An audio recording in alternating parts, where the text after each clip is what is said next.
Hi friends, అందరికీ నమస్కారం. ఈరోజుటి కథ తోకలేని తిమ్మరాజు.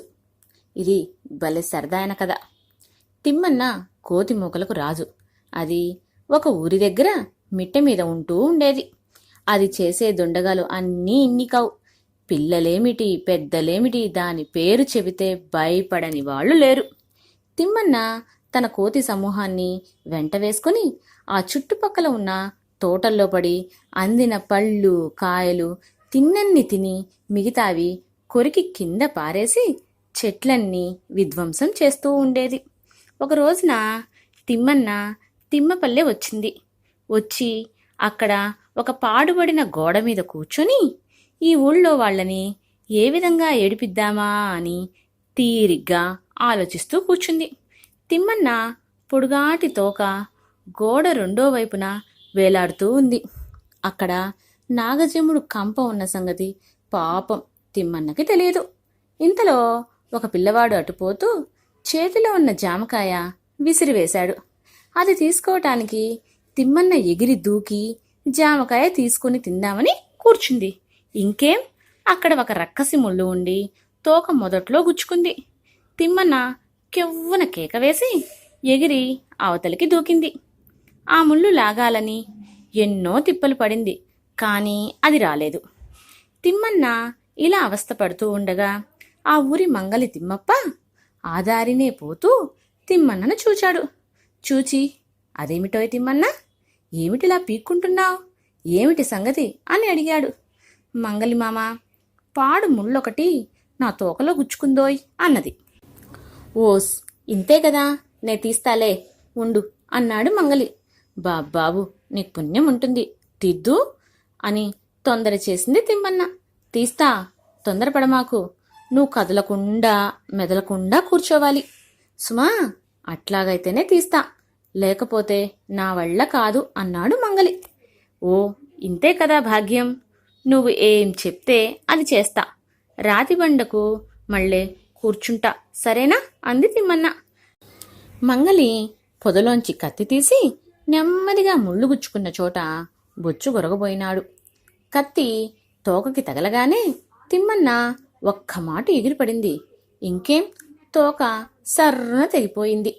వెంటనే తిమ్మన్న మంగలి చెయ్యి లంకించుకొని, ఓ నీ చెయ్యి విరగా, తిమ్మన్నరాజు తోక తెగగొయ్యటానికి నీకు చేతులెలా వచ్చాయిరా దుర్మార్గుడా, మళ్ళీ నా తోక నాకు పెట్టనన్నా పెట్టు, లేకపోతే ఆ కత్తినైనా ఇచ్చిపోని నిలవేసింది. తిమ్మన్న, ఇందులో నా తప్పేముంది చెప్పు, నువ్వు కదిలావు, తోక తెగింది, నేనేం కావాలని తెగ్గోసానా, నా బ్రతుకు ఈ కత్తితోనే ఉందే, అది ఇస్తే నా గతేం కావాలి చెప్పు అని అన్నాడు మంగలి విచారంగా. నువ్వు బతికినా నాకేం, చస్తే నాకేం, నా తోక కోసినందుకు నీకిది శాస్త్రి అంటూ తిమ్మన్న మంగలి చేతిలోంచి కత్తి లాక్కుని ఊడాయించింది. తిమ్మన్న కొంత దూరం వచ్చి అక్కడొక మర్రి చెట్టు నీడను కూర్చొని తెగిన మొండితోక చూసుకుందామని ప్రయత్నించింది, కానీ కనిపించలా. ఇంతలో అక్కడికొక మామిడి పళ్ళమ్మి పళ్ళతట్టె నెత్తిన పెట్టుకుని వచ్చి చెట్టు నీడను కూర్చుని తట్టలో పండు ఒకటి తీసుకుని తినటం మొదలుపెట్టింది.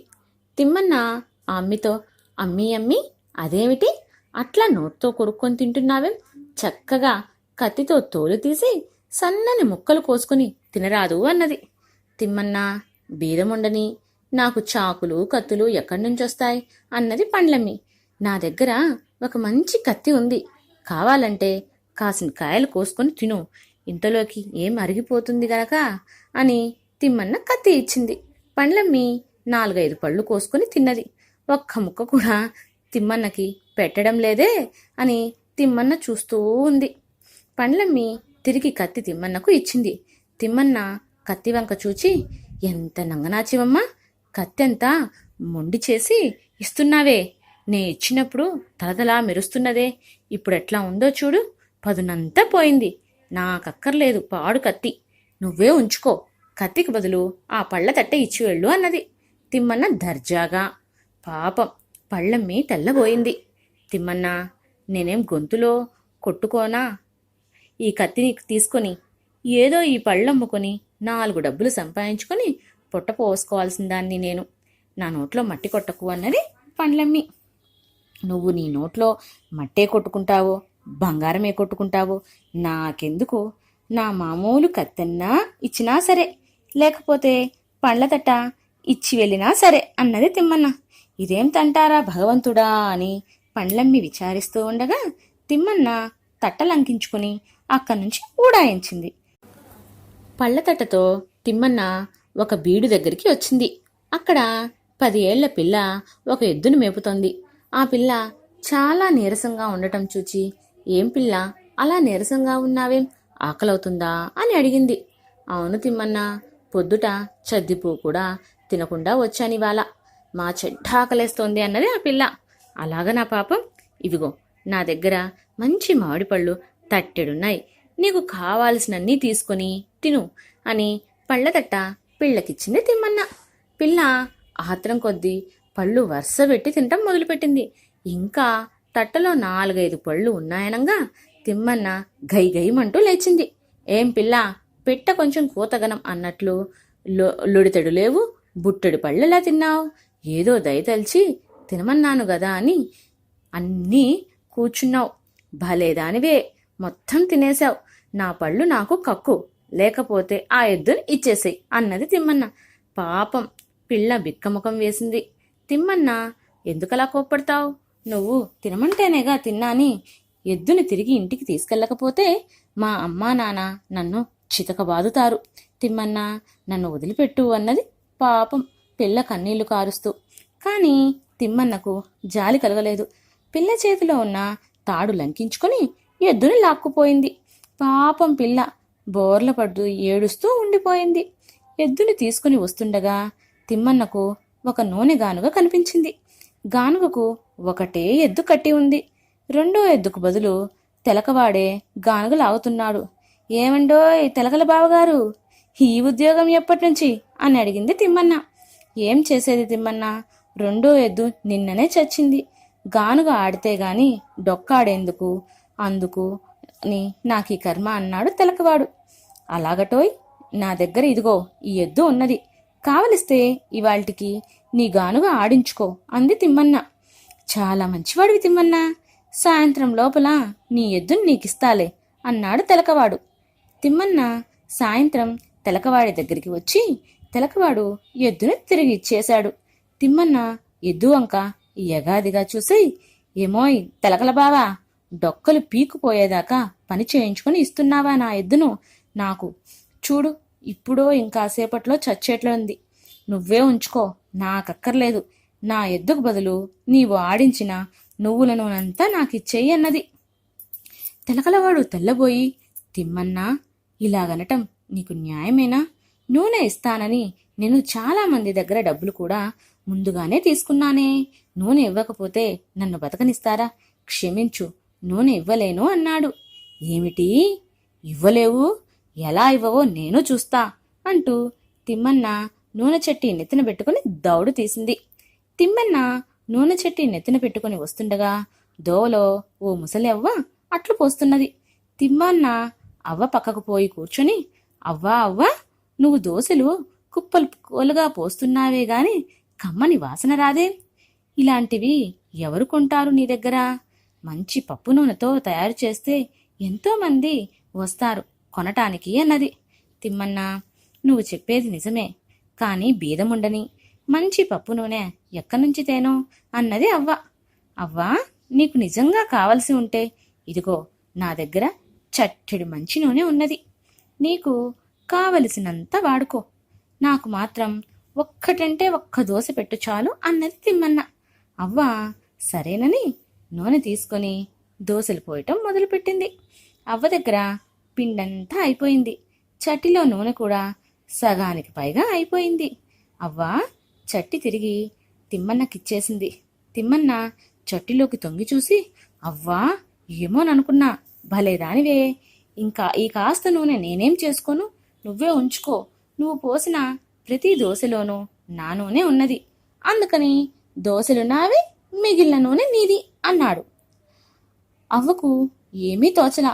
పొయ్యి ఊదే గొట్టంతో దేహశుద్ధి అయితే గాని తిమ్మన్న వదలడనుకొని గొట్టం కోసం పొయ్యి వైపు తిరిగింది. ఇదే సందుగదా అని తిమ్మన్న దోశల దొంతర నెత్తిన పెట్టుకుని ఒకే ఒక పరుగు తీసింది. దోవలో తిమ్మన్నకి ఒక డోలు మోసుకొని వస్తూ ఒక మనిషి కనిపించాడు. తిమ్మన్న, ఏం రండోలు బావా, ఎక్కడికి ప్రయాణం అని అడిగింది. ఇక్కడికేనో ఈ తిమ్మన్న, పక్క ఊర్లో పెళ్లికి పిలిచారు అన్నాడు రండోలు వాడు. సరేనని ఇద్దరూ కలిసి నడుస్తున్నారు. ఇంతలోకే ఒక ఏరు దగ్గరికి వచ్చారు.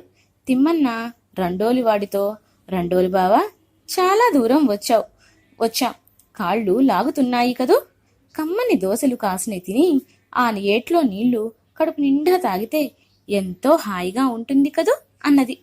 నిజమే, కాని ఈ నట్టడివిలో మనకి దోశలేం ఆకాశం నుంచి రాల్తాయా అన్నాడు రండోలు బావ.